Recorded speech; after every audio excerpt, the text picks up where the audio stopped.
ഇനി നമ്മൾ അമൂലിൻ്റെ മിസ്റ്റിക് മോക്കയാണ് കേട്ടോ ട്രൈ ചെയ്യുന്നത്. Made from finest coffee beans എന്നൊക്കെ പറഞ്ഞിട്ടാണ് ഇവരിൻ്റെ ടാഗ് തന്നെ ചെയ്തേക്കുന്നത്. അപ്പോൾ ഈ ഒരു ബാറിൽ നമുക്ക് നെറ്റ് വെയിറ്റ് വരുന്നത് 150 ഗ്രാംസും അവർ കോസ്റ്റ് വരുന്നത് 200 റുപ്പീസുമാണ്. അത് പെർ ഗ്രാമിന് 1 റുപ്പിക്ക് മേലെയാണ് കേട്ടോ ഇതിൻ്റെ കോസ്റ്റ് വരുന്നത്. ഇതിൻ്റെ നമുക്ക് ഇൻഗ്രീഡിയൻസ് കാണുകയാണെങ്കിൽ തന്നെ കൊക്കോയും അതുമാതിരി തന്നെ കൊക്കോ ബട്ടറും കോഫി 2% നമുക്ക് ഇന്നത്തെ ആഡഡ് ആണ്.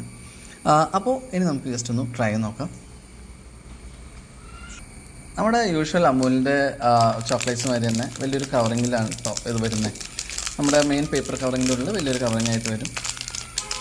നമുക്കൊന്ന് ആക്ച്വൽ ചോക്ലേറ്റിലേക്ക് എത്തി. അപ്പോൾ ഇതാണ് നമ്മുടെ ബാർ.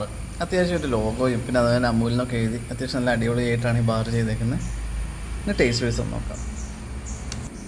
അത്യാവശ്യം ഡാർക്കും അങ്ങനെ ചെറുതായിട്ടൊരു കോഫിയുടെ ഫ്ലേവറിങ്ങും തന്നെ നല്ല ഒരു അടിപൊളി കോഫി പ്ലസ് ചോക്ലേറ്റ് ലവേഴ്സിന് ഡെഫിനറ്റായിട്ടും ട്രൈ ചെയ്യുന്നൊരു ചോക്ലേറ്റാണ്.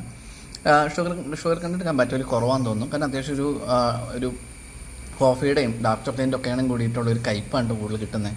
അപ്പോൾ വലിയ സ്വീറ്റ്നെസ് ഇഷ്ടപ്പെടാത്തവർക്ക് ഡെഫിനറ്റായിട്ട് ഇതൊരു ട്രൈ ആണ്. അപ്പോൾ നിങ്ങൾ സംഭവം ഇഷ്ടപ്പെട്ടെങ്കിൽ ഒന്ന് ട്രൈ നോക്കുക. ചാനൽ ഇഷ്ടപ്പെടുമെങ്കിൽ സബ്സ്ക്രൈബ് ചെയ്യുക.